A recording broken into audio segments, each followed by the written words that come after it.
Y'all നമ്മൾ ഇന്ന് ഈ വീഡിയോയിൽ ഡിസ്കസ് ചെയ്യാൻ വേണ്ടി പോകുന്നത് കേരള ലോ എൻട്രൻസിനും അതുപോലെ തന്നെ മറ്റുള്ള ലോ എൻട്രൻസുകൾക്ക് വേണ്ടി പ്രിപ്പയർ ചെയ്യുന്ന കുട്ടികൾക്ക് വേണ്ടിയുള്ള കോൺസ്റ്റിറ്റ്യൂഷൻ്റെ കുറച്ച് ബേസിക് ആയിട്ടുള്ള കാര്യങ്ങളാണ്. അപ്പോൾ നമ്മളുടെ ഇന്ത്യൻ കോൺസ്റ്റിറ്റ്യൂഷൻ, നമ്മളുടെ ഭരണഘടനയെന്ന് പറയുന്നത് എന്താണ്? ലെങ്തിയസ്റ്റ് അതുപോലെ തന്നെ ഡീറ്റെയിൽഡ് ആയിട്ടുള്ളൊരു റിട്ടൺ കോൺസ്റ്റിറ്റ്യൂഷൻ തന്നെയാണ്. അപ്പോൾ ലോകത്തിലെ ഏറ്റവും വലിയ കോൺസ്റ്റിറ്റ്യൂഷനാണ് ഏത്? ഇന്ത്യയുടെ constitution. Lengthiest and most detailed written constitution in the world. ഇനി കോൺസ്റ്റിറ്റ്യൂഷൻ്റെ അകത്ത് ഒറിജിനലി 395 ആർട്ടിക്കിൾ ഉണ്ടായിരുന്നു. 22 ഭാഗങ്ങളായിട്ട് ഡിവൈഡ് ചെയ്തിട്ടുണ്ടായിരുന്നു. 8 ഷെഡ്യൂളും ഉണ്ടായിരുന്നു. ഇപ്പോൾ കറൻ്റ്ലി 448 ആർട്ടിക്കിളും 25 പാർട്ടുകളും 12 ഷെഡ്യൂൾസുമാണ് ഉള്ളത്. കോൺസ്റ്റിറ്റ്യൂഷൻ്റെ കുറച്ച് സാലിയൻറ്റ് ഫീച്ചേഴ്സ് എന്തൊക്കെയാണ്? കോൺസ്റ്റിറ്റ്യൂഷൻ്റെ ഫീച്ചേഴ്സ് എന്ന് നോക്കിക്കഴിഞ്ഞാൽ cream of several constitutions of the world. ലോകത്തിലെ തന്നെ പല കോൺസ്റ്റിറ്റ്യൂഷൻ്റെ അകത്ത് നിന്ന് നമ്മളുടെ കോൺസ്റ്റിറ്റ്യൂഷനിലേക്ക് വേണ്ടുന്ന കുറേ കാര്യങ്ങൾ നമ്മൾ അഡോപ്റ്റ് ചെയ്തിട്ടുണ്ട്. ഫണ്ടമെൻ്റൽ റൈറ്റ്സ് അമേരിക്കൻ കോൺസ്റ്റിറ്റ്യൂഷനിൽ നിന്ന് അഡോപ്റ്റ് ചെയ്തതാണ്. പാർലമെൻ്ററി സിസ്റ്റം ഓഫ് ഗവൺമെൻറ് നമ്മൾ UK നിന്ന് അഡോപ്റ്റ് ചെയ്തതാണ്. Directive principles of state policy അയർലൻഡിൽ നിന്നും എടുത്തതാണ്. അയർലൻഡ് അത് എവിടെ നിന്ന് എടുത്തതാണ്? സ്പാനിഷ് കോൺസ്റ്റിറ്റ്യൂഷനിൽ നിന്നും എടുത്തതാണ്. അങ്ങനെ നമ്മളുടെ കോൺസ്റ്റിറ്റ്യൂഷനിലെ മെജോറിറ്റി ഓഫ് കാര്യങ്ങളും നമ്മൾ മറ്റുള്ള രാജ്യങ്ങളിലെ കോൺസ്റ്റിറ്റ്യൂഷനിൽ നിന്നും നമ്മൾ കടമെടുത്തിട്ടുള്ളതാണ്. ഇനി അടുത്തതെന്ന് പറയുന്നത് lengthiest of all written constitutions. ലോകത്തിലുള്ള എല്ലാ റിട്ടൺ കോൺസ്റ്റിറ്റ്യൂഷൻ വെച്ച് നോക്കിക്കഴിഞ്ഞാലും ഇന്ത്യയുടെ കോൺസ്റ്റിറ്റ്യൂഷനാണ് ഏറ്റവും വലുത് എന്ന് പറയുന്നത്. അതുപോലെ തന്നെ ഇവിടെ നമ്മൾക്ക് ഒരു സെൻറ്റർ ആൻഡ് സ്റ്റേറ്റ് എന്നും പറഞ്ഞിട്ടൊരു ഡിഫറൻസിയേഷൻ ഉണ്ട്. ഇവിടെ എന്തുണ്ട്? പിന്നെ സ്റ്റേറ്റുമുണ്ട്, യൂണിയനുമുണ്ട്, സെൻട്രമുണ്ട്, അതുപോലെ തന്നെ സ്റ്റേറ്റുമുണ്ട്. ഇവിടെ എന്താണ്? അമേരിക്കൻ കോൺസ്റ്റിറ്റ്യൂഷൻ്റെ അകത്താണ് പിന്നെ ഇതുപോലുള്ള എന്തുണ്ട്? ഈ യൂണിയൻ ഗവൺമെൻറ്റും സ്റ്റേറ്റ് ഗവൺമെൻറ്റും വരുന്ന രീതിയിലൊരു ഡിഫറൻസിയേഷൻ ഉള്ളത്. ഇനി നമ്മൾ ഏത് കോൺസ്റ്റിറ്റ്യൂഷനാണ്? ചൈനയുടെ കോൺസ്റ്റിറ്റ്യൂഷൻ എടുത്ത് നോക്കിക്കഴിഞ്ഞാൽ അവിടെ ഫെഡറൽ ഫോം ഓഫ് ഗവൺമെൻറ് അല്ല, ഫെഡറൽ ഫോം ഓഫ് ഗവൺമെൻറ് വരുമ്പോഴാണ് ഈ സെൻറ്റർ ആൻഡ് സ്റ്റേറ്റ് എന്ന് പറഞ്ഞിട്ടൊരു ഇത് വരുന്നത്. നമ്മുടെ യൂണിറ്ററി ഗവൺമെൻറ് ആണ് എന്നുണ്ടായിരിക്കും, ഒറ്റ ഗവൺമെൻറ്റേ ഉണ്ടായിരിക്കത്തുള്ളൂ അവിടെ ഈ പറഞ്ഞ സെൻറ്റർ സ്റ്റേറ്റ് എന്നുള്ളൊരു വ്യത്യാസം ഉണ്ടായിരിക്കത്തില്ല. സെൻറ്റർ സ്റ്റേറ്റ് എന്നുള്ളൊരു ഡിഫറൻസ് ഉണ്ടെങ്കിൽ പോലും നമ്മളിവിടെ പ്രൊവൈഡ് ചെയ്യുന്നത് എന്താണ്? സിംഗിൾ സിറ്റിസൺഷിപ്പാണ്. ഇവിടെ സെൻറ്റർ ഗവൺമെൻറ്റിനൊരു സിറ്റിസൺഷിപ്പ്, സ്റ്റേറ്റ് ഗവൺമെൻറ്റിനൊരു അതിൽ അണ്ടറിൽ വരുന്ന സിറ്റിസൺസിനൊരു സിറ്റിസൺഷിപ്പ്, അങ്ങനൊരു ഡിഫറൻസ് ഇവിടെ വരുന്നില്ല. അമേരിക്കൻ കോൺസ്റ്റിറ്റ്യൂഷനകത്ത് ഡ്യുവൽ സിറ്റിസൺഷിപ്പാണ്. അവിടെ സിറ്റിസൺഷിപ്പ് ഓഫ് അമേരിക്കയും ഉണ്ട്, സ്റ്റേറ്റ് സിറ്റിസൺഷിപ്പും ഉണ്ട്. ഇന്ത്യയിലേക്ക് വരുമ്പോഴെന്താണ്? സ്റ്റേറ്റ് സിറ്റിസൺഷിപ്പ് ഇല്ല. ഓക്കെ, ഇവിടെ എല്ലാ ഇന്ത്യൻസിനെയും ഇന്ത്യൻ സിറ്റിസണായിട്ടാണ് കണക്കാക്കുന്നത്. അവർക്ക് ഒരേപോലെയുള്ള റൈറ്റ് ആയിരിക്കും. അല്ലാതെ അവർ ഏത് സ്റ്റേറ്റിൽ ആണ് താമസിക്കുന്നത് എന്ന് വെച്ചിട്ട് അവിടെ അങ്ങനൊരു ഡിഫറൻസ് വരുന്നില്ല.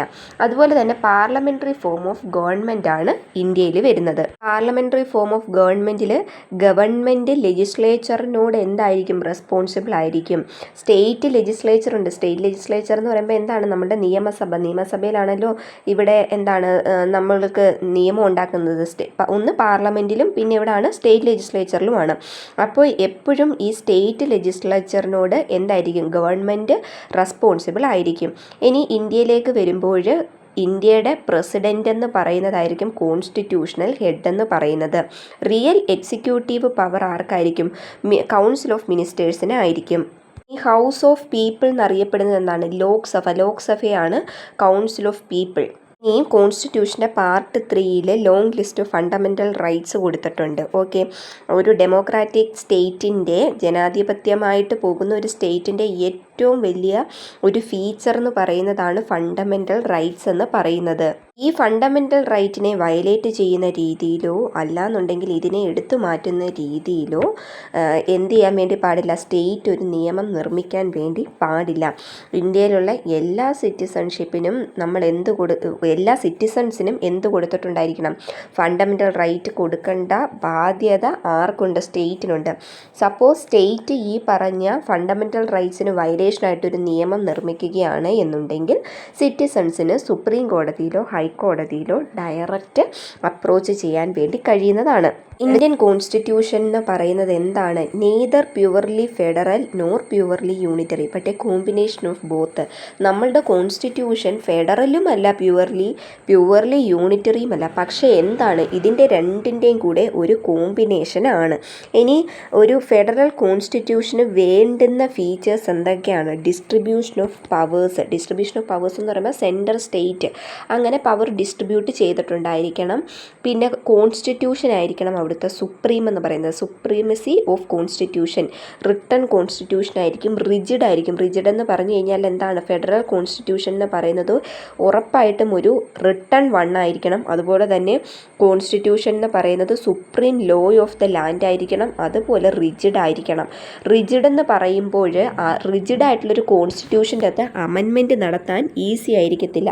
അമെൻമെൻറ്റ് എന്ന് പറയുന്നത് ഒരു കോംപ്ലിക്കേറ്റഡ് ആയിട്ടുള്ള ഒരു ഡിഫിക്കൽട്ട് ആയിട്ടുള്ള ഒരു പ്രോസസ്സ് ആയിരിക്കും. ഇനി അതോറിറ്റി ഓഫ് ദ കോർട്ട്, ഒരു ഇൻഡിപെൻഡൻ്റ് ആയിട്ടുള്ള ഇംപാർഷ്യൽ ആയിട്ടുള്ള ഒരു ജുഡീഷ്യറി ഉണ്ടായിരിക്കണം. Importance of the preamble of the കോൺസ്റ്റിറ്റ്യൂഷനിലെ പ്രിയാമ്പിളിൻ്റെ ഇമ്പോർട്ടൻസ് എന്തൊക്കെയാണ്?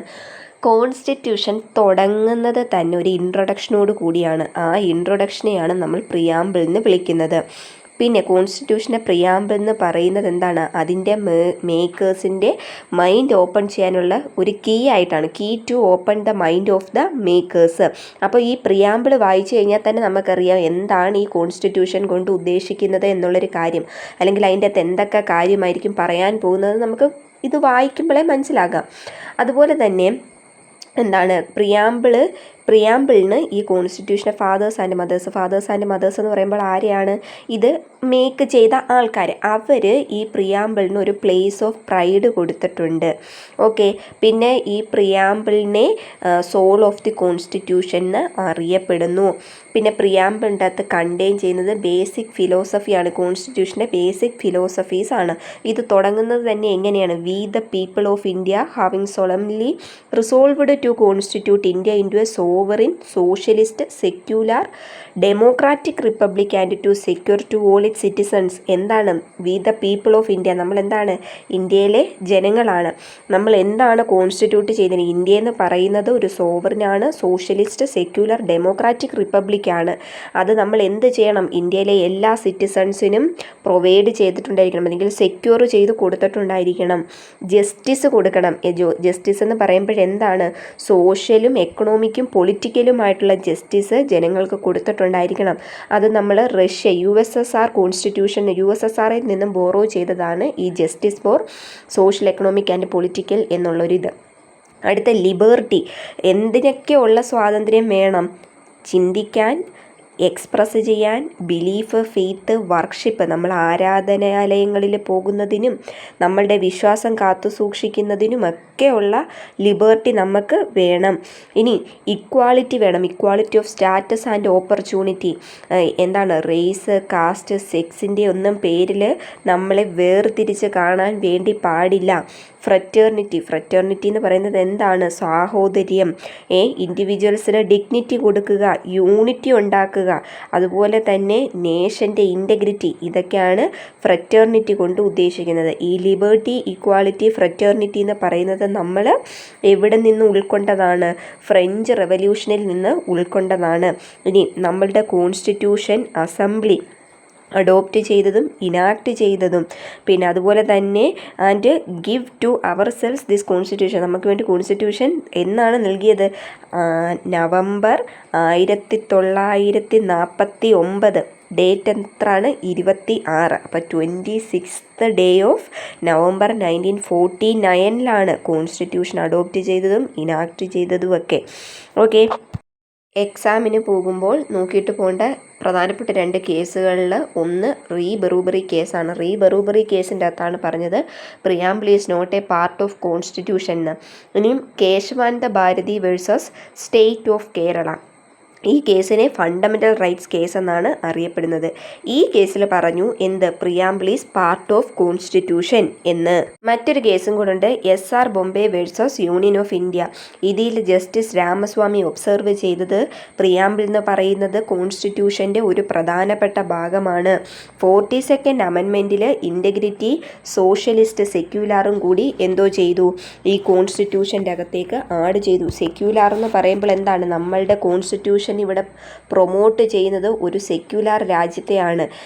ഇന്ത്യയിൽ പിന്നെന്താണ്, ഒരു സ്റ്റേറ്റ് റിലീജിയൻ ഇല്ല, എല്ലാ റിലീജിയനെയും ഈക്വലായിട്ടാണ് കാണുന്നത്. ഓക്കെ, ഈ സെക്യുലർ ആൻഡ് സോഷ്യലിസ്റ്റ് എന്നാണ് 42nd അമെൻമെൻറ്റ് 1976 കൊണ്ടുവരുന്നത്. ഇന്ത്യൻ കോൺസ്റ്റിറ്റ്യൂഷൻ്റെ ആർട്ടിക്കിൾ 1 പറയുന്നത് ഇന്ത്യ ദാറ്റ് ഈസ് ഭാരത് എന്നാണ്. ഷാൽ ബി യൂണിയൻ ഓഫ് സ്റ്റേറ്റുകളുടെ ഒരു യൂണിയനാണ്. അതുപോലെ തന്നെ ഇവിടെ യൂണിയൻ എന്ന് പറയുന്നത് ഒരിക്കലും ഒരു സ്റ്റേറ്റുകൾ ഒരു എഗ്രിമെൻറ്റിൽ ഏർപ്പെട്ടിട്ടല്ല ഇവിടെ എന്ത് ഫോം ചെയ്തത്, യൂണിയൻ ഫോം ചെയ്യുന്നത്. ഇനി ഇവിടെ പറയുന്ന പ്രധാനപ്പെട്ട രണ്ടാമത്തെ കാര്യം ആർട്ടിക്കിൾ 2 ന്യൂ സ്റ്റേറ്റുകളുടെ അഡ്മിഷനെ പറ്റിയും എസ്റ്റാബ്ലിഷ്മെൻറ്റിനെ പറ്റിയാണ് പറയുന്നത്. ഇനി സിറ്റിസൺഷിപ്പിനെ പറ്റി കോൺസ്റ്റിറ്റ്യൂഷൻ്റെ പാർട്ട് 3 പറയുന്നത്. നമ്മൾ പഠിച്ചു സിംഗിൾ സിറ്റിസൺഷിപ്പാണ്. ഈ സിംഗിൾ സിറ്റിസൺഷിപ്പ് എന്ന് പറയുന്നത് നമ്മൾ ബ്രിട്ടനിൽ നിന്നും ബോറോ ചെയ്തതാണ്. പിന്നെന്താണ്, ഇവിടെ ഒരു സ്റ്റേറ്റിന് ഒരു സിറ്റിസൺഷിപ്പ്, യൂണിയൻ ഒരു സിറ്റിസൺഷിപ്പ്, അങ്ങനെയുള്ള വ്യത്യാസങ്ങളൊന്നും വരുന്നില്ല.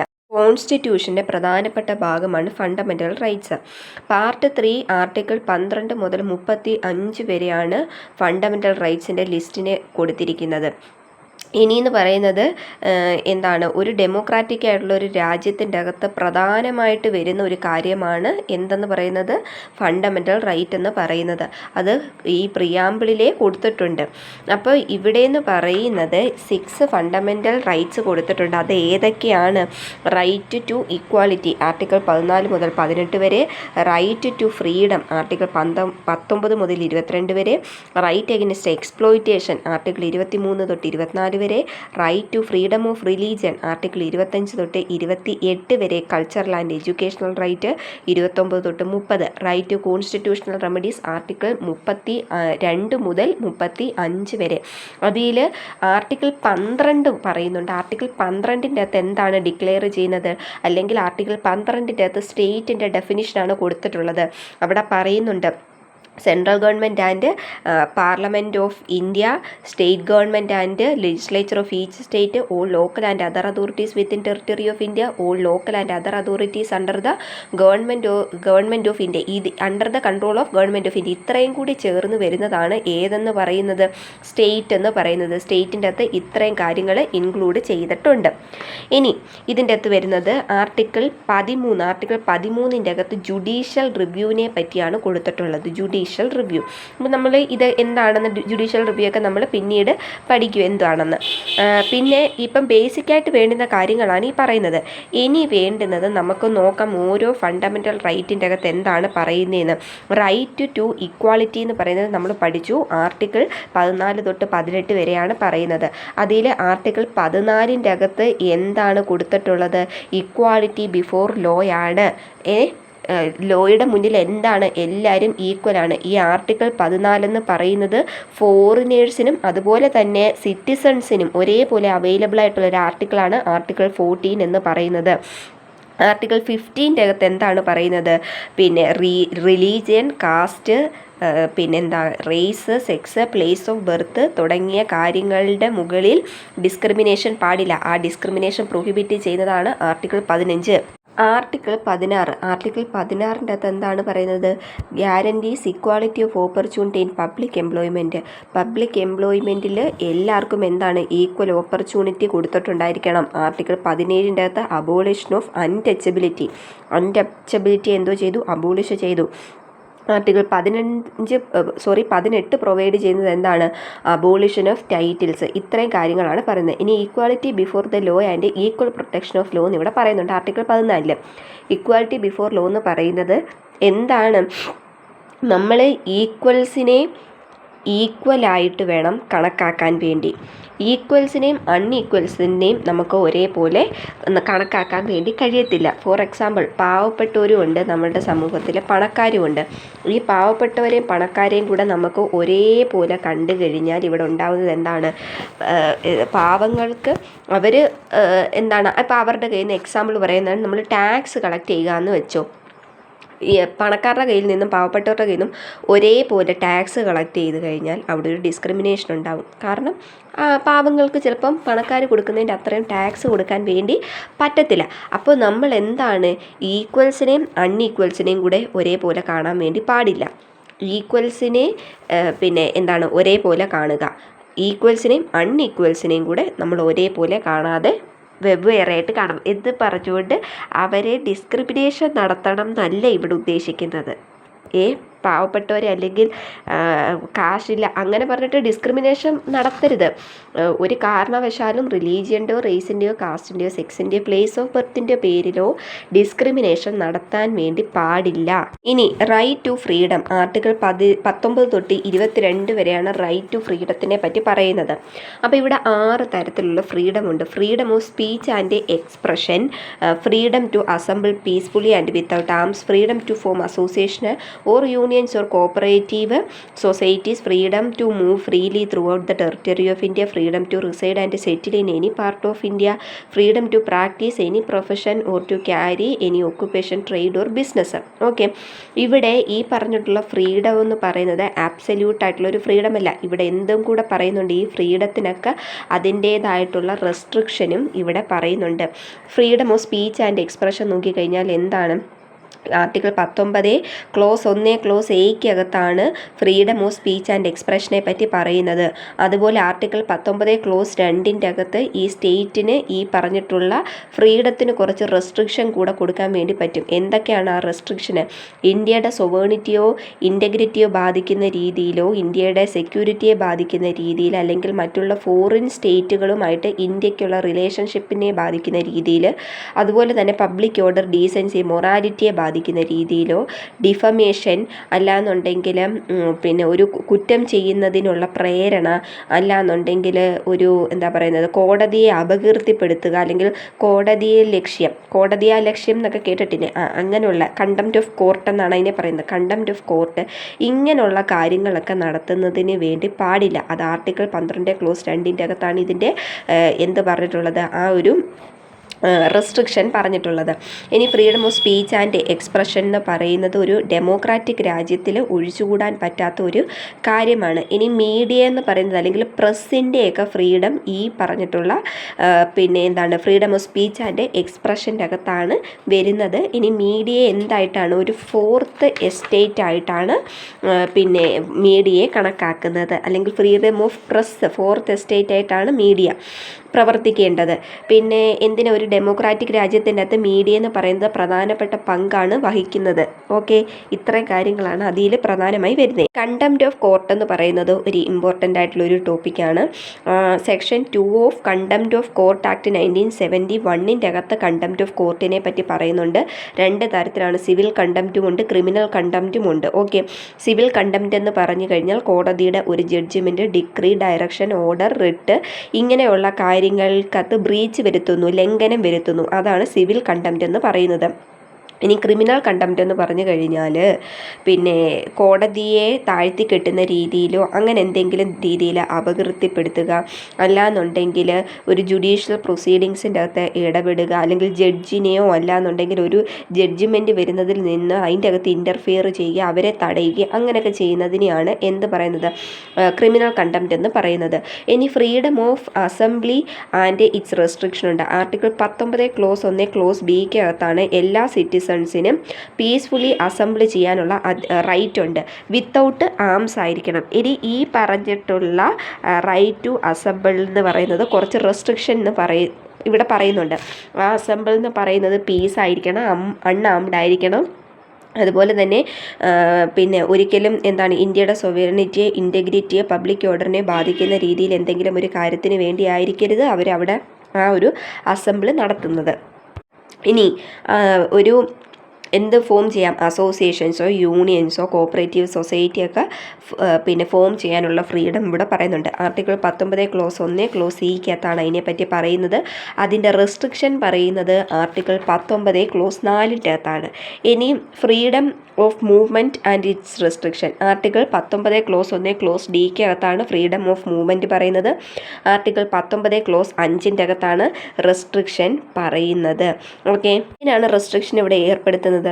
ജനറൽ പബ്ലിക്കിൻ്റെ ഇൻട്രസ്റ്റ് പ്രൊട്ടക്റ്റ് ചെയ്യുന്നതിന് വേണ്ടിയോ അല്ലാന്നുണ്ടെങ്കിൽ ഷെഡ്യൂൾഡ് ട്രൈബ്സിൻ്റെ അവരുടെ ഇൻട്രസ്റ്റ് പ്രൊട്ടക്റ്റ് ചെയ്യുന്നതിന് വേണ്ടിയൊക്കെയാണ് ഇവിടെ റീസണബിൾ ആയിട്ടുള്ള റെസ്ട്രിക്ഷൻ വെച്ചിരിക്കുന്നത്. ഇനി freedom of profession, occupation, trade or business and its restriction പറയുന്നുണ്ട്. അതിന് മുന്നേ ഒരെണ്ണം കൂടെ ഉണ്ട്, freedom of residence and its restriction. Article 19 clause ഇക്കകത്താണ് അത് പറയുന്നത്. പിന്നെ അവിടെ റെസ്ട്രിക്ഷൻ എന്ന് പറയുന്നത് എന്താണ്? ഈ പറഞ്ഞ പോലെ ജനറൽ പബ്ലിക്കിൻ്റെ ഇൻട്രസ്റ്റിനെ ബാധിക്കുന്ന രീതിയിലോ ഷെഡ്യൂൾഡ് ട്രൈബ്സിൻ്റെ ഇൻട്രസ്റ്റ് പ്രൊട്ടക്റ്റ് ചെയ്യുന്നതിന് വേണ്ടിയൊക്കെയാണ് ഇവിടെ റെസ്ട്രിക്ഷൻ വെച്ചിരിക്കുന്നത്. ഇനി freedom of profession, occupation, trade or business എന്ന് പറയുന്ന ആർട്ടിക്കിൾ 19 ക്ലോസ് 1 ക്ലോസ് ജി ആണ്. അതിൻ്റെ റെസ്ട്രിക്ഷൻ പറഞ്ഞിരിക്കുന്നത് ആർട്ടിക്കിൾ 19 ക്ലോസ് 6-ൻ്റെ അകത്ത് റീസണബിൾ റെസ്ട്രിക്ഷൻസ് പബ്ലിക്കിൻ്റെ ഇൻട്രസ്റ്റ് പ്രൊട്ടക്റ്റ് ചെയ്യുന്നതിന് വേണ്ടി റീസണബിൾ റെസ്ട്രിക്ഷൻസ് ഏർപ്പെടുത്താൻ വേണ്ടി കഴിയുന്നതാണ്. അതുപോലെ തന്നെ സ്റ്റേറ്റിന് ഒരു ടെക്നിക്കൽ അല്ലെങ്കിൽ ഒരു പ്രൊഫഷനിലേക്കൊക്കെ പോകുമ്പോൾ അവിടെ certain ക്വാളിഫിക്കേഷൻസ് ആ പ്രൊഫഷനിൽ ഇരിക്കുന്നവർക്ക് വേണ്ടി പറയാൻ വേണ്ടി പറ്റും. ഇപ്പം ഒരു ഇലക്ട്രിസിറ്റിയിൽ ഒരു ജോലി കൊടുക്കുന്നു, അല്ലാന്നുണ്ടെങ്കിൽ വാട്ടർ അതോറിറ്റി, അപ്പോൾ അവിടെ എൻജിനീയേഴ്സിനെ വേണം. അപ്പോൾ അവിടെ പറയാൻ വേണ്ടി പറ്റും ഇന്ന ക്വാളിഫിക്കേഷനുള്ള വ്യക്തികൾക്ക് ആ ഒരു പോസ്റ്റിലേക്ക് അപ്ലൈ ചെയ്യാൻ വേണ്ടി കഴിയത്തുള്ളൂ. അങ്ങനത്തെയൊക്കെ റെസ്ട്രിക്ഷൻസ് ഒക്കെ വെക്കാൻ വേണ്ടി കഴിയുന്നതാണ്. ഇനി നമുക്ക് കോൺസ്റ്റിറ്റ്യൂഷണൽ പ്രൊട്ടക്ഷൻ, ഒരു അക്യൂസ്ഡ് ആയിട്ടുള്ളൊരു പേഴ്സണിന് കോൺസ്റ്റിറ്റ്യൂഷണൽ പ്രൊട്ടക്ഷൻ കൊടുക്കുന്നതാണ് ആർട്ടിക്കിൾ 20 എന്ന് പറയുന്നത്. അതിനകത്ത് 3 പ്രൊട്ടക്ഷൻസ് ആണ് അക്യൂസ്ഡ് പേഴ്സൺസിന് കിട്ടുന്നത്. ഒന്നെന്ന് പറയുന്നത് protection against ex post facto Loya. അതാണ് അവിടെ എന്ന് പറയുന്നത് എന്താണ്?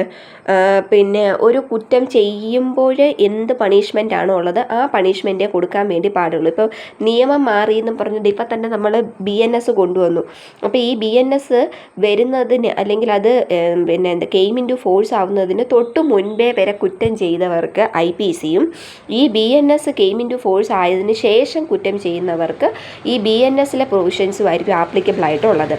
ഓക്കെ, ഇനി നേരത്തെ ഓൾറെഡി കുറ്റം ചെയ്തു വെച്ചിരിക്കുന്ന ഒരാളാണെന്നും പറഞ്ഞുകൊണ്ട് BNS നിലവിൽ വന്നു കഴിയുമ്പോൾ BNSലെ സെക്ഷൻസോ പണിഷ്മെൻറ്റോ ആൾക്ക് കൊടുക്കാൻ വേണ്ടി പാടില്ല. അതുപോലെ പ്രൊട്ടക്ഷൻ എഗനിസ്റ്റ് ഡബിൾ ജിയോപാഡി. അപ്പോൾ ഈ protection against ex post facto law എന്ന് പറയുന്നത് ആർട്ടിക്കിൾ 20 ക്ലോസ് 1 ആണ്. ഇനി പ്രൊട്ടക്ഷൻ എഗനിസ്റ്റ് ഡബിൾ ജിയോപാഡി എന്ന് പറയുന്നത് ആർട്ടിക്കിൾ 20 ക്ലോസ് 2 ആണ്. എന്താണ്? ഒരു കുറ്റം ചെയ്തതിന് ഒരാളെ 2 തവണ ശിക്ഷിക്കാൻ വേണ്ടി പാടില്ല. ഇനി പ്രൊട്ടക്ഷൻ എഗനിസ്റ്റ് സെൽഫ് ഇൻക്രിമിനേഷൻ, അത് ആർട്ടിക്കിൾ 20 ക്ലോസ് 3-ൻ്റെ അകത്താണ് അതിനെപ്പറ്റി പറയുന്നത്. പ്രൊട്ടക്ഷൻ എഗനിസ്റ്റ് സെൽഫ് ഇൻക്രിമിനേഷൻ എന്ന് പറഞ്ഞാൽ എന്താണ്? സ്വന്തമായിട്ടൊരു കുറ്റം ചെയ്തിട്ട് അയാളെ ആ കേസിൽ സ്വയം സാക്ഷിയാവാൻ വേണ്ടി ഒരിക്കലും കമ്പൽ ചെയ്യാൻ വേണ്ടി കഴിയത്തില്ല. അതാണ് സെൽഫ് ഇൻക്രിമിനേഷൻ. ഫണ്ടമെൻ്റൽ റൈറ്റിൻ്റെ അടിത്തറ എന്ന് പറയുന്നത് ആർട്ടിക്കിൾ 21 ആണ്. ഓക്കെ, അത് എന്താണ്? Protection of life and personal liberty. Article 21 ഈ right to life and personal liberty എന്ന് പറയുന്നത് സിറ്റിസൺസിനും അതുപോലെ തന്നെ ഫോറിനേഴ്സിനും അവൈലബിൾ ആയിട്ടുള്ളൊരു ആർട്ടിക്കിൾ ആണ്. റൈറ്റ് ടു എഡ്യൂക്കേഷൻ എവിടാണ് പറഞ്ഞിരിക്കുന്നത്? ആർട്ടിക്കിൾ 21A-ക്കകത്താണ്. 21A-ക്കകത്താണ് എന്തെന്ന് പറയുന്നത്? റൈറ്റ് ടു എഡ്യൂക്കേഷൻ എന്ന് പറയുന്നത്. കോൺസ്റ്റിറ്റ്യൂഷൻ്റെ 26ാമത്തെ അമെൻമെൻറ്റ് ആക്ട് 2002-ലാണ് ഇത് ആഡ് ചെയ്തിരിക്കുന്നത് അല്ലെങ്കിൽ ഇൻസേർട്ട് ചെയ്തിരിക്കുന്നത്. State free and compulsory education 6 തൊട്ട് 16 വയസ്സ് വരെയുള്ള കുട്ടികൾക്ക് നിർബന്ധവുമായിട്ടും കൊടുത്തിട്ടുണ്ടായിരിക്കണം. ഓക്കെ, 6 തൊട്ട് 14 വയസ്സുള്ള കുട്ടികൾക്ക് കമ്പൽസറി ആൻഡ് ഫ്രീ എഡ്യൂക്കേഷൻ കൊടുത്തിരിക്കണം. Article 21A.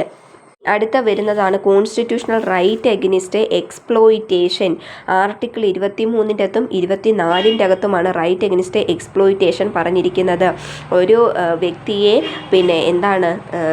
Prohibition of traffic in human beings and forced ലേബറിലേക്കോ ഹ്യൂമൻ ട്രാഫിക്കിലേക്കോ കൊണ്ടുപോകാൻ വേണ്ടി പാടില്ല. അതുപോലെ തന്നെ മനുഷ്യന്മാരെ വിൽക്കുന്നതും വാങ്ങുന്നതും തെറ്റാണ്. സ്ലേവറി ഒക്കെ പ്രൊഹിബിറ്റ് ചെയ്തിരിക്കുന്നത് ഇതുവഴിയാണ്. അപ്പോൾ പ്രധാനപ്പെട്ട ഒരു ഒരു ഫണ്ടമെൻ്റൽ റൈറ്റാണ് റൈറ്റ് എഗനിസ്റ്റ് എക്സ്പ്ലോയിറ്റേഷൻ എന്ന് പറയുന്നത്. ആർട്ടിക്കിൾ 23 24 പറയുന്നത്. ഇനി right to freedom of religion article 25 തൊട്ട് 28 വരെയാണ് പറയുന്നത്. എന്താണ് പിന്നെ ജനങ്ങൾക്ക് എന്തുണ്ട്? ജനങ്ങൾക്ക് secure the liberty of thought, expression, belief, faith, worship ഒക്കെ ഉണ്ടെന്ന് നമ്മൾ പ്രിയാമ്പിളിൻ്റെ അകത്തെ പറഞ്ഞു കഴിഞ്ഞു. സ്റ്റേറ്റിൻ്റേതായിട്ടുള്ളൊരു റിലീജൻ ഇല്ല. എല്ലാ റിലീജനെയും ഈക്വലായിട്ട് വേണം കണക്കാക്കാൻ വേണ്ടി. അതുപോലെ തന്നെ ടെമ്പിളായാലും ചർച്ചായാലും മോസ്ക് ആയാലും ഇവർക്കൊക്കെ ഈക്വലായിട്ടുള്ള ട്രീറ്റ്മെൻറ്റ് വേണം പ്രൊവൈഡ് ചെയ്യുന്നതിന് വേണ്ടി. അങ്ങനെയുള്ള കാര്യങ്ങളാണ് ഈ ആർട്ടിക്കിൾ 25 തൊട്ട് 28 വരെ right to freedom of religion. ഇതിൽ 25 ക്ലോസ് 1 പറയുന്നുണ്ട്, guarantees to every person the freedom of conscience and the right to profess, practice and propagate religion. അവർക്ക് ഇഷ്ടമുള്ള റിലീജിയൻ പ്രൊഫസ് ചെയ്യാനും പ്രാക്ടീസ് ചെയ്യാനും പ്രൊപ്പഗേറ്റ് ചെയ്യാനുമുള്ള പേഴ്സണൽ ലിബർട്ടി എവിടെ ഉണ്ട്? ആർട്ടിക്കിൾ 25 ക്ലോസ് 1 അകത്ത് പറയുന്നുണ്ട്. പക്ഷേ ഈ റൈറ്റ് എന്ന് പറയുന്നത് ഒരിക്കലും ഒരു വ്യക്തിയെ ഒരു റിലീജിയനിൽ നിന്ന് കൺവേർട്ട് ചെയ്ത് മറ്റൊരു റിലീജിയനിലേക്ക് കൊണ്ടുപോകാൻ വേണ്ടിയുള്ളതല്ല. പിന്നെ പറയുന്നത് ആർട്ടിക്കിൾ 26 അകത്ത് freedom to manage religious affairs ഒക്കെ നടത്താൻ വേണ്ടിയുള്ള ഫ്രീഡമാണ് ആർട്ടിക്കിൾ 26 അകത്ത് പറയുന്നത്. എന്ന് വെച്ചാൽ എന്താണ്? അവർക്ക് പിന്നെ ഇൻസ്റ്റിറ്റ്യൂഷൻസ്, റിലീജിയസ് ആൻഡ് ചാരിറ്റബിൾ പർപ്പസിന് വേണ്ടി ഇൻസ്റ്റിറ്റ്യൂഷൻസ് എസ്റ്റാബ്ലിഷ് ചെയ്യുകയും മെയിൻറ്റെയിൻ ചെയ്യുകയും ചെയ്യാൻ വേണ്ടി പറ്റും. അതുപോലെ തന്നെ ഈ റിലീജിയൻ്റെ മാറ്ററുമായിട്ട് ബന്ധപ്പെട്ടുള്ള അഫയേഴ്സുകൾ മാനേജ് ചെയ്യാൻ വേണ്ടി പറ്റും. ഇമ്മൂവബിൾ പ്രോപ്പർട്ടിയൊക്കെ അവർക്ക് വാങ്ങാനും ഓൺ ചെയ്യാനും അക്വയർ ചെയ്യാനൊക്കെ പറ്റും. അതുപോലെ തന്നെ എന്താണ്? Administer such property in accordance with ലോയുമായിട്ട് ബന്ധപ്പെട്ട് അവർക്ക് ഈ പ്രോപ്പർട്ടി അഡ്മിനിസ്റ്റർ ചെയ്യാനൊക്കെ പറ്റുന്നതാണ്. ഇനി freedom from taxes for the promotion of any particular religion article 27 അകത്താണ് പറയുന്നത്. No person shall be compelled to pay any tax for the protection or maintenance of any particular religion or religious denomination. ഒരു religious ഡിനോമിനേഷന് വേണ്ടിയോ അല്ലെങ്കിൽ ഒരു particular റിലീജിയനിൻ്റെ മെയിൻ്റനൻസിന് വേണ്ടിയോ പ്രൊമോഷന് വേണ്ടിയോ tax പേ ചെയ്യാൻ വേണ്ടി ഒരു പേഴ്സണെ കമ്പൽ ചെയ്യാൻ വേണ്ടി കഴിയത്തില്ല. Public money collected by way of tax cannot be spend by the state for the protection of any particular religion. അപ്പോൾ എന്താണ്? ഒരു പർട്ടിക്കുലർ റിലീജിയനെ മുന്നോട്ട് കൊണ്ടുപോകുന്നതിന് വേണ്ടി ജനങ്ങളുടെ കയ്യിൽ നിന്നും ടാക്സ് വാങ്ങിക്കാനോ അല്ലാന്നുണ്ടെങ്കിൽ ടാക്സ് കളക്ട് ചെയ്തിട്ട് പബ്ലിക് മണി ടാക്സിൻ്റെ രീതിയിൽ കളക്ട് ചെയ്തതിന് ശേഷം ഒരു പർട്ടിക്കുലർ റിലീജിയൻ്റെ പ്രൊമോഷന് വേണ്ടി കൊടുക്കാൻ സ്റ്റേറ്റിന് അധികാരമില്ല. ഇനിയും prohibition of religious instruction in state aided institutions article 28 അകത്താണ് അത് പറയുന്നത്.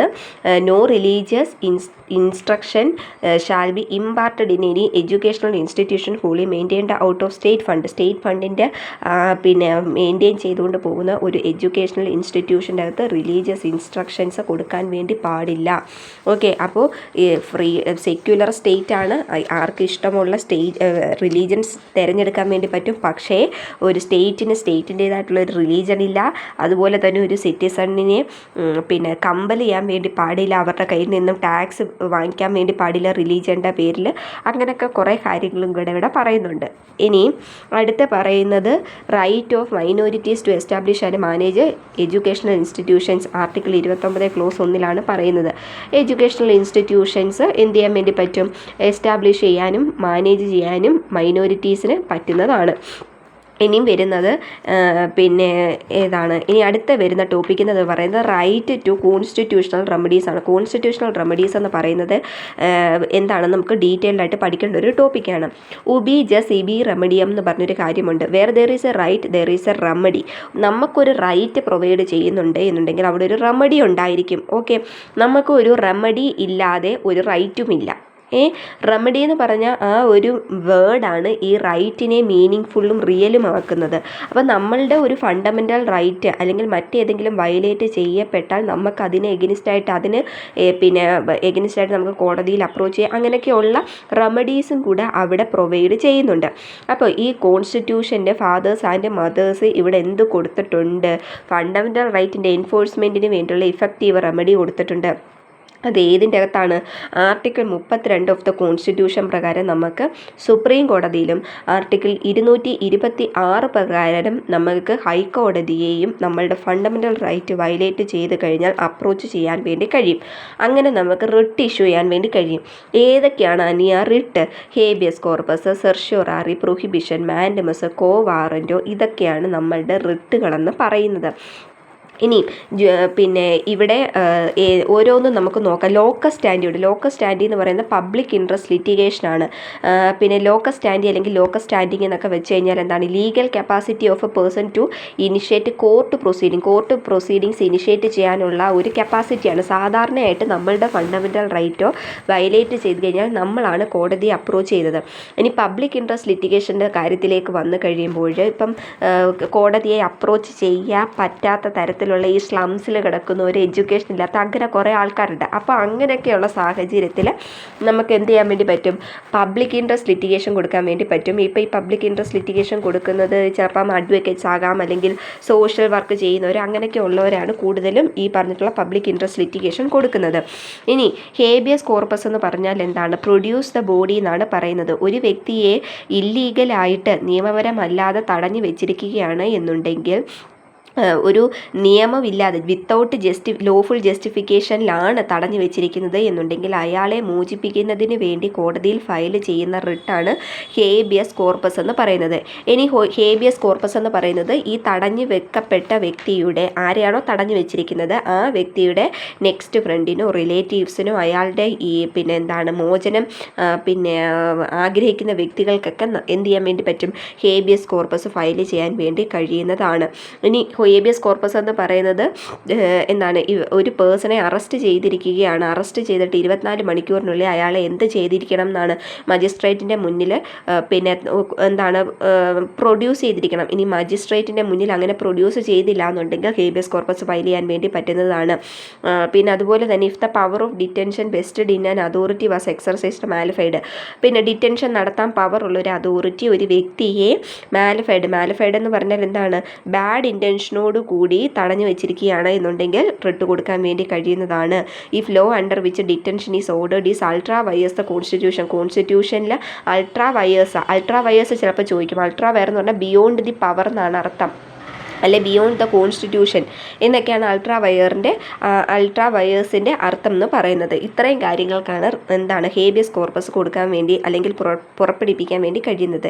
ഇനി മാൻഡമസ് എന്ന് പറയുന്നത് എന്താണ്? ഒരു പേഴ്സണോടോ പബ്ലിക് അതോറിറ്റിയോടോ അവരുടെ ഒരു ഡ്യൂട്ടി ചെയ്യാൻ വേണ്ടിയോ അല്ലാന്നുണ്ടെങ്കിൽ ചെയ്യുന്ന ഡ്യൂട്ടിയെ തടയുന്നതിന് വേണ്ടിയോ പുറപ്പെടുവിപ്പിക്കുന്നതാണ് മാൻഡമസ് എന്ന് പറയുന്നത്. ഓക്കെ, ഇനി അടുത്തത് ഏതാണ്? സെർഷ്യോറാറിയാണ്. സെർഷ്യോറാറി എന്ന് പറയുന്നത് സുപ്രീം കോടതിയോ അല്ലെങ്കിൽ ഹൈക്കോടതിയോ പിന്നെ ഒരു ലോവർ കോടതിയുടെയോ അല്ലാന്നുണ്ടെങ്കിൽ ഒരു ക്വാസി ജുഡീഷ്യൽ ഫംഗ്ഷൻ, ഒരു ഇൻഫീരിയർ കോടതിയുടെ ജുഡീഷ്യൽ അല്ലെങ്കിൽ ക്വാസി ജുഡീഷ്യൽ ഫംഗ്ഷനൊക്കെ നാച്ചുറൽ ജസ്റ്റിസ് പ്രിൻസിപ്പിളിന് വയലേഷനായിട്ട് ചെയ്യുകയാണ് എന്നുണ്ടെങ്കിൽ, അല്ലാന്നുണ്ടെങ്കിൽ അവർക്ക് ജൂറിസ്ഡിക്ഷൻ ഇല്ലാതെ, അധികാര പരിധി ഇല്ലാതെയാണ് അവർ ഒരു കാര്യം പുറപ്പെടുവിപ്പിക്കുന്നത് എന്നുണ്ടെങ്കിൽ ആ പുറപ്പെടുവിച്ച ഓർഡറിനെ ക്വാഷ് ചെയ്ത് കളയാനോ നള്ളിഫൈ ചെയ്യുന്നതിന് വേണ്ടി, റദ്ദാക്കുന്നതിന് വേണ്ടിയാണ് എന്ത് കൊണ്ടുവന്നിരിക്കുന്നത്? സെർഷ്യോറാറി. ആരാണിത് ചെയ്യുന്നത്? ഹൈക്കോടതിയോ സുപ്രീം കോടതിക്കോ ആണ് അതിനുള്ള അധികാരം. ഇനി പ്രൊഹിബിഷൻ എന്ന് പറഞ്ഞു കഴിഞ്ഞാൽ എന്താണ്? പ്രൊഹിബിഷൻ എന്ന് പറഞ്ഞാൽ പ്രിവെൻ്റ് എന്നാണ് അർത്ഥം. പ്രൊഹിബിഷൻ ഇഷ്യൂ ചെയ്യുന്നത് ഇൻഫീരിയർ കോടതിയോ അല്ലെങ്കിൽ ഒരു ട്രൈബ്യൂണലോ അവർ ജൂറിസ്ഡിക്ഷൻ്റെ പുറത്ത്, ജൂറിസ്ഡിക്ഷൻ എക്സീഡ് ചെയ്തുകൊണ്ട് പിന്നെ എന്തെങ്കിലും കാര്യങ്ങൾ ചെയ്യുന്നു, അല്ലാന്നുണ്ടെങ്കിൽ നാച്ചുറൽ ജസ്റ്റിസ് പ്രിൻസിപ്പിൾ ഫോളോ ചെയ്യാതെ എന്തെങ്കിലും ചെയ്യുകയാണ് എന്നുണ്ടെങ്കിൽ അതിനെയൊക്കെ തടയുന്നതിന് വേണ്ടിയാണ് ഇവിടെ എന്ത് കൊണ്ടുവന്നിട്ടുള്ളത്?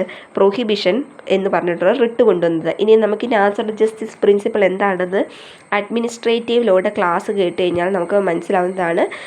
അതിൻ്റെ ലിങ്ക് ഞാനിവിടെ പിൻ ചെയ്തിരിക്കാം. അല്ലാന്നുണ്ടെങ്കിൽ അഡ്മിനിസ്ട്രേറ്റീവ് ലോയുടെ പ്ലേലിസ്റ്റ് എടുത്ത് നോക്കിക്കഴിഞ്ഞാൽ അവിടെ നാച്ചുറൽ ജസ്റ്റിസ് പ്രിൻസിപ്പിളിൻ്റെ വീഡിയോ കിടപ്പുണ്ട്. നാച്ചുറൽ ജസ്റ്റിസ് പ്രിൻസിപ്പിളൊക്കെ എന്താണ് എൻട്രൻസിന് ചോദിക്കാൻ സാധ്യതയുള്ള ക്വസ്റ്റ്യൻസ് ആണ്. ഇനി കോ വാറണ്ടോ എന്ന് പറഞ്ഞാൽ വാട്ട് ഈസ് യുവർ അതോറിറ്റി എന്നാണ് അർത്ഥം. ഇപ്പം ഒരു ഓഫീസ് ഹോൾഡ് ചെയ്യുന്ന ഒരു അതോറിറ്റിയോട് ചോദിക്കുകയാണ് നിങ്ങൾക്ക് എന്താണ് അവിടെ ആ ഒരു ഓഫീസ് ഹോൾഡ് ചെയ്യാനുള്ള അധികാരം എന്ന് ചോദിക്കുന്നതാണ് ഏതെന്ന് പറയുന്നത് പിന്നെ ഏത് കോ വാറൻറ്റോ എന്ന് പറയുന്നത്. ഇനി directive principles of state policy ഉണ്ട്. പാർട്ട് 4ൻ്റെ അകത്ത് ആർട്ടിക്കിൾ 36 തൊട്ട് 51 വരെയാണ് ഡയറക്റ്റീവ് പ്രിൻസിപ്പിൾസ് ഓഫ് സ്റ്റേറ്റ് പോളിസിയെ പറ്റി പറയുന്നത്. അപ്പം ഇതാണ് കോൺസ്റ്റിറ്റ്യൂഷൻ്റെ കുറച്ച് ബേസിക് ആയിട്ടുള്ള കാര്യങ്ങൾ. ഇതൊക്കെ നോക്കിയിട്ട് പോകുക. അടുത്ത വീഡിയോയിൽ നമ്മൾ ബാക്കി ടോപ്പിക്സ് ഡിസ്കസ് ചെയ്യുന്നതായിരിക്കും. നമ്മളുടെ ഈ ചാനലിൻ്റെ അകത്ത് LLBയുടെ ഓൾമോസ്റ്റ് എല്ലാ സബ്ജക്റ്റിൻ്റെയും വീഡിയോസ് അപ്ലോഡ് ചെയ്യുന്നതായിരിക്കും. അപ്പോൾ ചാനൽ ഇഷ്ടപ്പെട്ടെങ്കിൽ ലൈക്ക് ചെയ്യുക, ഷെയർ ചെയ്യുക, സബ്സ്ക്രൈബ് ചെയ്യുക. താങ്ക്